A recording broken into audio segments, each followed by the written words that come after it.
दर्शकबिन CWC लिगको खेलहरू चलिरहेको छ।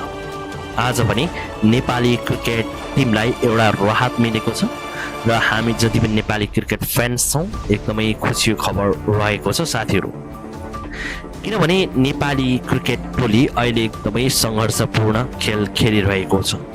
अब टप 6 मा कसरी पर्ने भन्ने भइरहँदाखेरि हामीले भनिरहेको थियौँ युए र क्यानाडाको खेलले यदि युएले क्यानाडालाई पराजित गरेमा नेपाललाई के राहत पुग्छ भनिरहँदाखेरि अन्ततः त्यस्तै भएको छ। युएले क्यानाडालाई 97 रनले पराजित गरेसँगै CWC लिग 2 मा नेपालको टप 6 को सम्भावनामा ठुलो राहत भएको छ। दर्शकबिन अब क्यानाडा स्कटल्यान्ड विरुद्ध मात्र एक खेल बाँकी छ। अब बाँकी खेलका नतिजाहरूले नेपालको टप 6 को दौडलाई अझ रोमाञ्चक बनाउन सक्छ।